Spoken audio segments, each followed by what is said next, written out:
Gimana kabar Nek? Alhamdulillah baik, Mbak. Alhamdulillah baik. Sebelumnya saya jelaskan dahulu ya Nek ya, mengapa Nenek itu disuruh di meja saya ini karena petugas kader tersebut ya Nek ya. Nah, di sini itu karena mungkin saat penimbangan di meja sebelumnya itu cucu Nenek itu terjadi masalah dalam berat badannya. Tapi cucu saya sehat-sehat loh, Mbak, nggak sakit loh. Iya itu, cantik banget itu pipinya, lucu. Siapa namanya Nek? Oh, Mbak, ini emang cucu saya yang paling gendut, yang paling cabi, namanya Iqbal. Alah, Iqbal, salim dulu. Iya, iya. Sekali ini ya. Nah, saya kasih alasan ya mengapa Nenek itu disuruh petugas kader ini untuk ke meja saya karena saya diberikan petugas kader KMS-nya di Iqbal ya karena ada permasalahan pertumbuhan dan perkembangan yang sesuai umurnya tetapi ini lebih ternyata. Nah, saya di sini ingin melakukan konseling terhadap Nenek kurang lebih nanti waktunya adalah 1 jam. Apakah Nenek bersedia? Baik, Mbak, saya bersedia. Baik Nek, terima kasih. Sebelumnya untuk di Iqbal itu apakah rutin setiap bulan pergi ke posyandu ya Nek? Enggak, Mbak, kalau saya ingat ya pergi, kalau enggak ya enggak pergi, Mbak. Itu paling sering itu kalau yang ngajak itu tangga saya. Kalau saya itu ikut bulan kemarin itu saya pergi, tapi bulan kemarin-kemarinnya 2 bulannya itu saya nggak pergi deh, Mbak. Oh gitu. Kalau boleh tahu berat badan di Iqbal bulan kemarin itu berapa ya? Seingat saya ya, Mbak, di buku pink itu loh, Mbak, itu Ya. dituliskan 16 deh, Mbak, kalau nggak salah.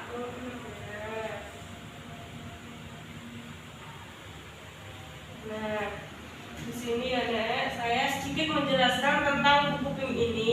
Buku PIM ini adalah buku kesehatan ibu dan anak atau biasa disebut dengan KMS. Nah, kegunaan KMS ini adalah untuk mengetahui, memantau berat badan balita, apakah berat badannya itu naik, turun, atau tetap di bulan tersebut. Seperti itu. Nah, ini ya Kak ya, kurang lebih itu buku KMS seperti ini isinya. Nah, Ini. terus maksudnya grafik ini bagaimana, Mbak? Nah, maksudnya grafik ini ya Kak ya, kan ada bermacam-macam warna ya Kak ya. Ada kuning, hijau muda, hijau tua, hijau muda, kuning. Nah, ini itu mempunyai fungsi yang berbeda-beda Mbak warna itu. Kalau warna kuning di bawah ini menunjukkan balita tersebut mempunyai gizi yang buruk. Kemudian yang warna hijau muda ini adalah gizi kurang. Dan untuk warna hijau tua 2 ini menunjukkan balita tersebut adalah normal Mbak berat badannya. Kemudian sama halnya dengan yang warna hijau muda ini, yang di atas ini kegunaannya adalah untuk berat badan lebih. Kemudian yang kuning ini adalah berat badan over atau gemuk seperti itu Nek. Kemudian garis ini juga mempunyai arti balita tersebut gizinya kurang sekali. Dan ini juga garis hitam ini lebih dan obesitas seperti itu. Nah, dalam tabel di bawah ini menunjukkan usia balita per bulan. Kemudian tabel yang atas ini menunjukkan berat badan balita dalam kilogram seperti ini. Loh, Mbak, kok di buku cucu saya ini yang digambar kok yang ini aja, ini kok enggak, Mbak? Nah, begini ya Nek ya. Untuk perbedaan warna biru dan pink ini itu adalah kalau warna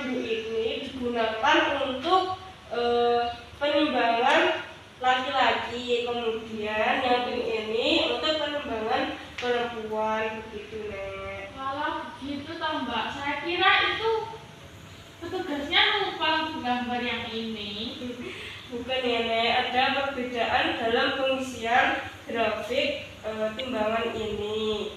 Nah sekarang kita coba Nek, DIB tersebut berada pada warna apa seperti itu. Nah kita coba ya Nek ya. Kan dalam buku DIB itu adalah umurnya 24 bulan. Nah dan berat badannya adalah 18 kilo. Nah berada di sini jika ditarik garis. Oh ya. Nah kalau di sini itu artinya apa coba? Gemuk lah Mbak ya. Nah sekarang sudah tahu ya Nek, mengapa Nenek itu disuruh petugas kader untuk mendatangi meja saya ya, karena dari hasil KMS-nya DIB tadi menunjukkan DIB tersebut mempunyai berat badan yang lebih, padahal normalnya untuk anak usia 2 tahun seperti DIB itu harusnya adalah ini normalnya 10 sampai 13 kg berat badannya Nek. Seperti itu. Walah begitu ya Mbak, saya baru tahu. Iya Nek, kalau boleh tahu itu mamanya DIB itu bekerja atau di rumah Nek? Bekerja Mbak, itu di pencatatan teknik sipil kabupaten. Nah kalau mamahnya sama papahnya kerja ya dititipin ke saya. Kalau papahnya itu jadi bupati Mbak. Oh, jadi jarang ketemu ya Nek ya? Iya Mbak. Biasanya itu asupan per hari seharinya DIB itu bagaimana ya Nek ya? Ya kalau sama saya beri itu Mbak, susu itu kurang lebih 1 liter Mbak. Terus kalau makannya itu 3 kali sehari, pagi, siang, sama sore. Dan itu saya juga berikan snack Mbak setelah makan. Kalau boleh tahu snacknya itu seperti apa ya Nek ya? Itu Mbak, roti dan biskuit, tapi itu yang manis Mbak. Kalau nggak manis itu nggak mau. Oh gitu. Untuk DIB itu kalau makan itu sudah makan makanan keluarga atau bagaimana ya Nek? Sudah Mbak. Kemudian masih disuapin atau sudah makan sendiri? Masih disuapin Mbak, soalnya Iqbal itu kalau nggak makannya itu kalau nggak sambil nge-game sama nonton TV itu nggak mau makan. Oh jadi jarang ya untuk keluar bermain sama teman-temannya di luar rumah seperti itu ya Nek? Iya Mbak, soalnya kalau udah pegang HP sama nonton TV itu cucu saya udah senang dan nggak rela lagi. Oh begitu.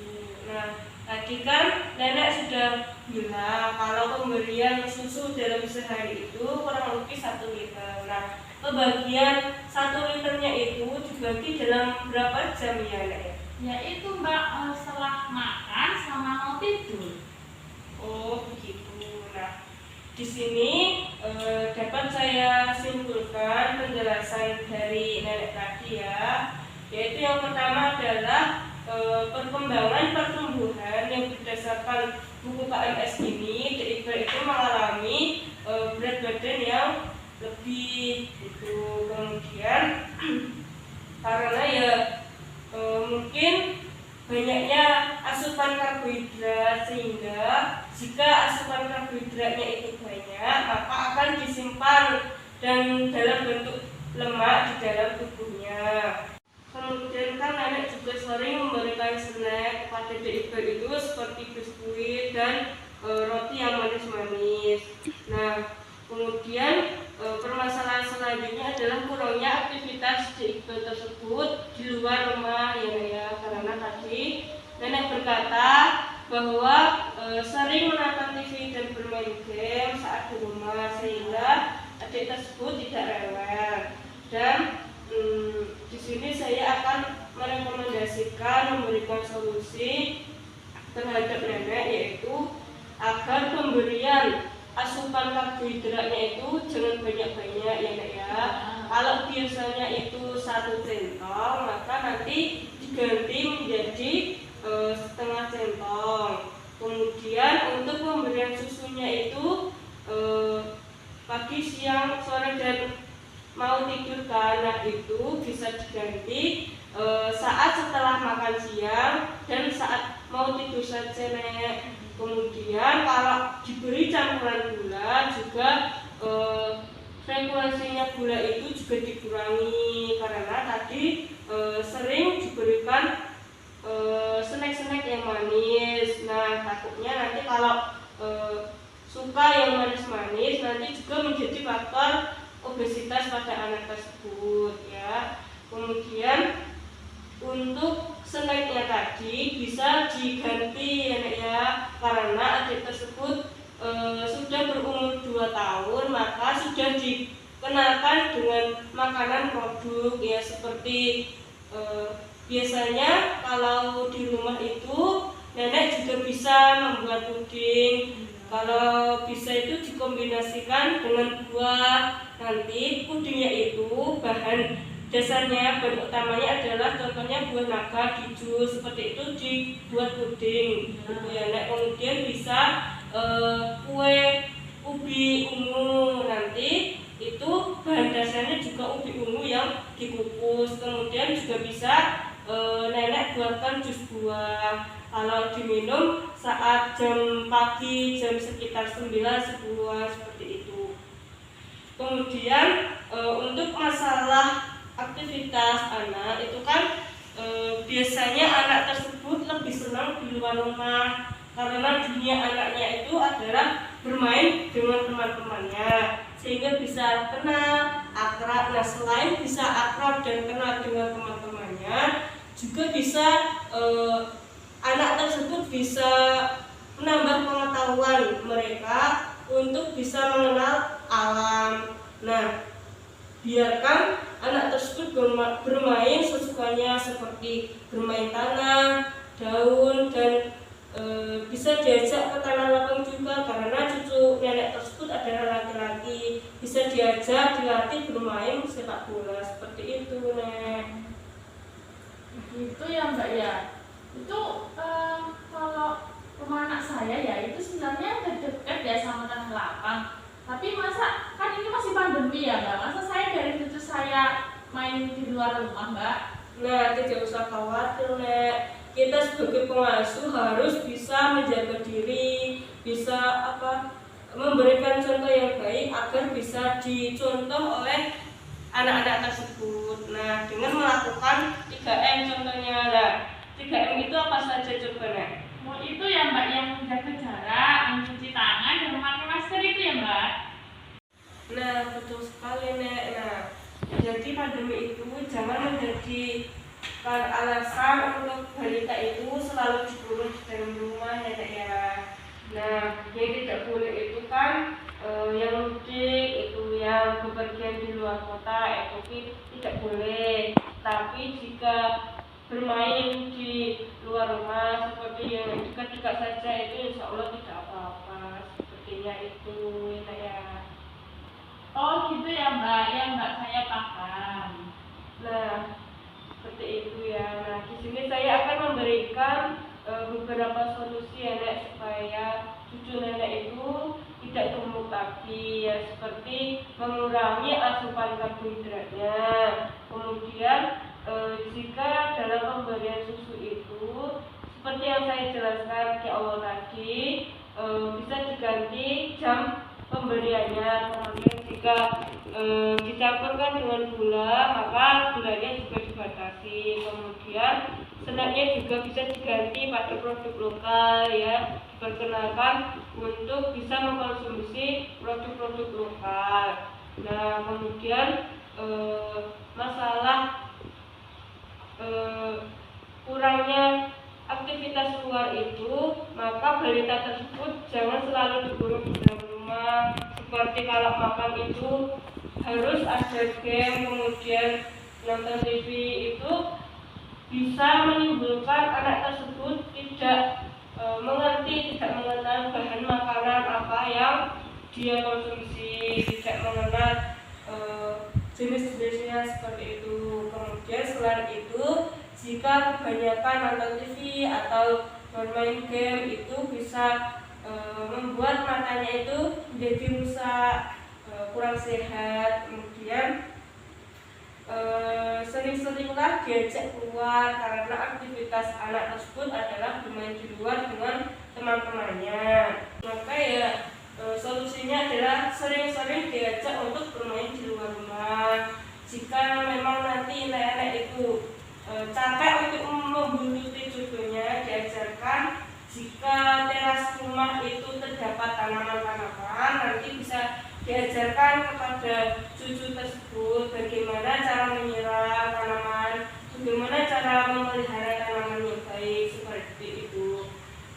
Biarkan anak tersebut bermain sesukanya, jangan dimarahi, biarkan itu menjadi pembelajarannya ketika anak tersebut bermain di luar rumah. Kemudian untuk meningkatkan sosialisasi kepada teman-temannya, teman sebaya, anak-anak tetangga sebelah itu bisa dikumpulkan di halaman rumah untuk bisa bermain, berkumpul bersama-sama, seperti bermain mainan mobil-mobilan, robot-robotan, kereta api-apian, tetapi harus tetap menjaga protokol kesehatan.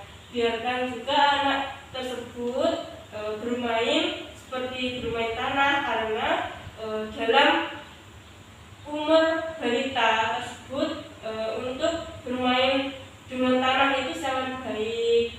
Nah, juga sangat dianjurkan karena hal tersebut bisa untuk meningkatkan pertumbuhan, karena bermain di tanah itu sangat baik.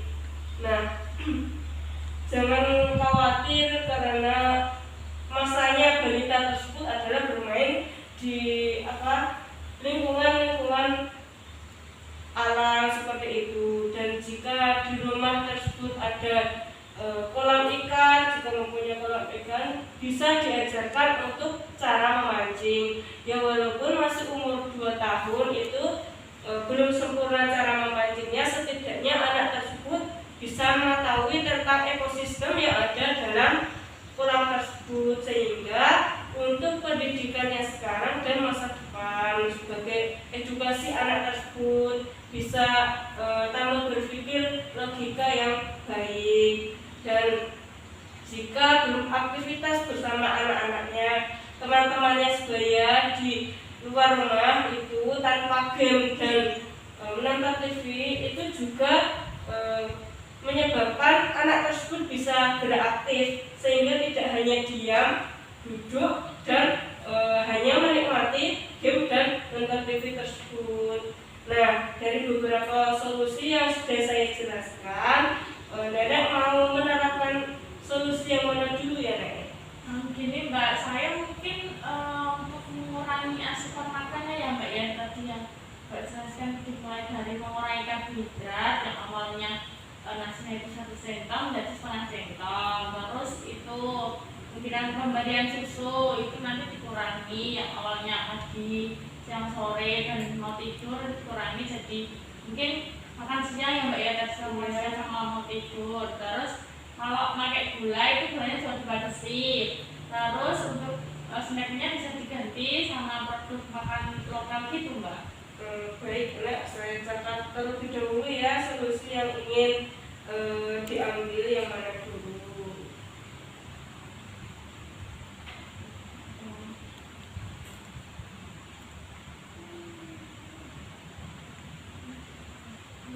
Nah, di sini yang harus dilakukan ya Nek ya, harus selalu memantau kesehatan cucunya dengan menerapkan solusi yang telah Nenek ambil tersebut, yaitu dengan mengurangi asupan karbohidrat dan lain sebagainya tadi. Nah, untuk bulan depan saat penimbangan, nanti setelah penimbangan silahkan ke meja saya lagi ya, untuk kita membincang-bincangkan tentang perkembangan setelah dirubah pola makannya tersebut ya.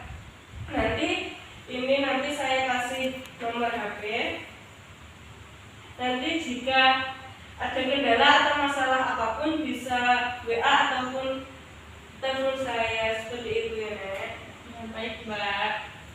Nah, sekarang saya ingin bertanya untuk pemahaman Nenek terkait konseling kita hari ini ya. Pertanyaannya adalah apakah untuk berat badan balita itu dilakukan apa, Nek? Itu Mbak, mengurangi karbohidrat yang semulanya 1 centong menjadi setengah centong. Terus pemberian susunya itu yang semulanya diberikan pagi, siang, sore sama mau tidur itu menjadi setelah makan siang saja sama mau tidur. Terus kalau diberikan gulanya juga dibatasi, sama itu mengganti snack yang manis itu dengan produk olahan makanan lokal, Mbak. Mbak, benar sekali. Saya mau tanya lagi ya, Nek ya. Jika balita itu kurang gerak karena berada di dalam rumah, maka sebutkan aktivitas apa saja yang memungkinkan balita tersebut bisa bergerak dengan aktif tanpa menggunakan HP dan menonton TV. Itu Mbak diajak bermain di luar rumah seperti di lapangan, terus di sekitar lingkungan. Terus kalau Mbak di samping hal itu juga dapat meningkatkan pengetahuan, pemahaman balita dan meningkatkan kecerdasan bagi balita untuk kedepannya dan bisa berinteraksi dengan alam, Mbak. Nah, bagus sekali, Nek. Pak. Nah, dari sini sudah paham ya, Nek? Apa masih ada pertanyaan lagi? Saya sudah paham sekali, Mbak. Sejauh ini belum ada pertanyaan. Ya, alhamdulillah jika sudah paham dan mengerti. Semoga solusi yang Nena ambil tersebut bisa diterapkan dengan baik dan menghasilkan perkembangan berat badan yang baik lagi dan bisa status gizi berat badannya adik Iqbal tersebut normal lagi ya, Nek ya. Amin, Mbak. Terima kasih ya, Mbak, atas informasi dan penjelasannya. Saya permisi dulu ya, Mbak. Iya, Nek, terima kasih juga.